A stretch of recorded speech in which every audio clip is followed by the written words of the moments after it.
Hey guys, Shuber again. We are going to continue reading Refugee while I'm gone today, unfortunately. This is from Refugee. We're going to read Muhammad starting on page 30. Here we go. The late afternoon at hand, from nearby mosque echoed through the bombed out streets of Apello. The voice of Muhaddidan praising Allah and calling everyone for prayer. Muhammad had been doing his math homework at the kitchen table, but he automatically put his pencil down and went to the sink to wash up.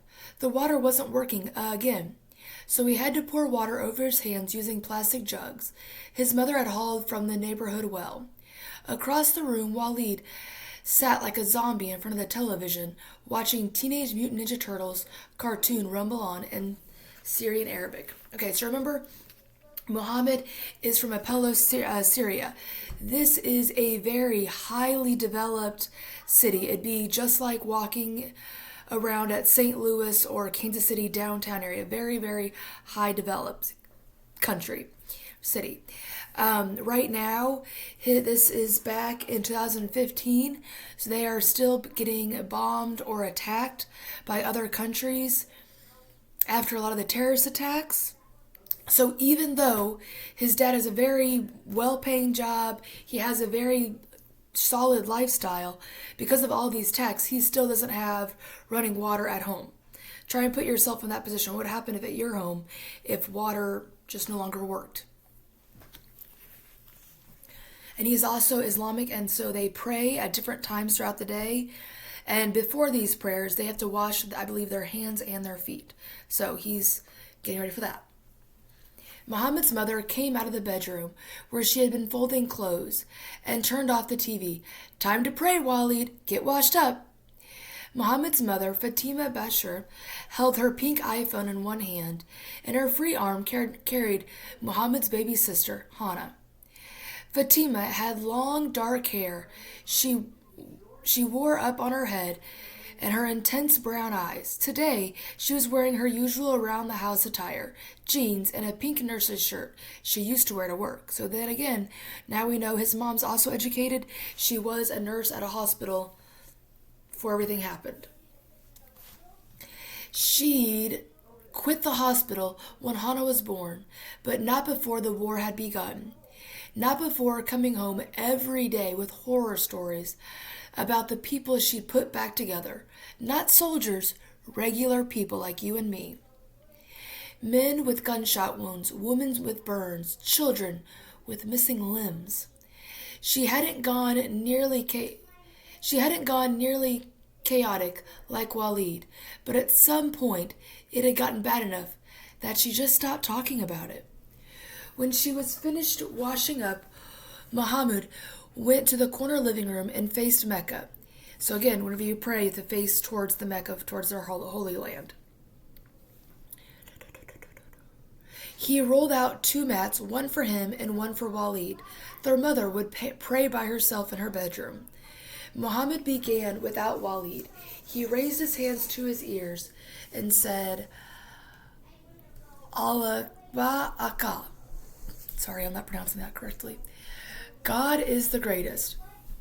Then he folded his hands over his stomach and said a brief prayer before reciting the first chapter of the Quran, the most holy book in Islam. So that'd be like citing the first book of the Bible. He bowed and praised Allah 3 times, stood and praised Allah again, then got down on his hands and knees, put his head to the floor, praising Allah 3 more times. When he was finished, Muhammad sat back on his knees and ended his prayer by turning his head to the right, then to the left, recognizing the angels who recorded his good and bad deeds. The whole prayer took Muhammad 7 minutes. While he'd been praying, Walid had joined him. Muhammad waited for his brother to finish, then rolled up their mats and went back to his homework. Walid went back to watching cartoons. Muhammad was just starting a new equation when he heard the sound over the Teenage Mutant Ninja Turtles theme song, a roar like hot wind rising outside. In the second it took for the sound to grow from a breeze to a tornado, Muhammad had dropped his pencil, put his hands to his ears, and threw himself under the kitchen table. By now, he knew that sound. It was an incoming missile. Shh! Boom! The wall of the apartment exploded, blasting broken bits of concrete and glass throughout the room. The floor lurched up under Muhammad and threw him and the table and the chairs back against the kitchen. The world was a whirlwind of bricks and broken dishes, and table legs and heat. Muhammad slammed into a chair. His breath left him all at once as he fell and hit the floor with a heavy thud and a heap of mighty mortar. Muhammad's ears rang with a high-pitched whine like the TV when the satellite was searching for signal. Above him, what was left of their ceiling was a few light sparks. Nothing else mattered in that moment but air. Muhammad couldn't draw a breath. In other words, the breath had been blown out. He lost his breath. It was like somebody was sitting on his chest. He thrashed in the rubble, panicking. He couldn't breathe. He flailed wildly at the debris, digging and scratching at the wreckage, like he could somehow claw his way back to a place where there was air. And then his lungs were working again.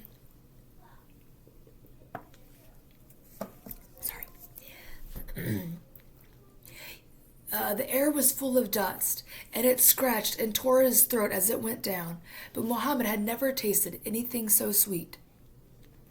His ears still rang, but through the buzzing he could hear more thuds and booms. It wasn't just his building that had been hit, he realized. It was his whole neighborhood. Muhammad's head was hot and wet. He put his hand to it and came back with blood. His shoulder ached, and his chest still seared with every bit with pain. Desperate breath, but the only thing that mattered now was getting his mother, his sister, and his brother. Muhammad pulled himself up out of the rubble and saw the building across the street in the raw daylight. Like he was standing in mid-air beside it. He blinked, still dazed, and then he understood. The entire outside wall of Muhammad's apartment was gone. All right, so we're reading here. We're getting to a little bit of the inside of the buildings that were attacked and what it was like to be on the inside of them.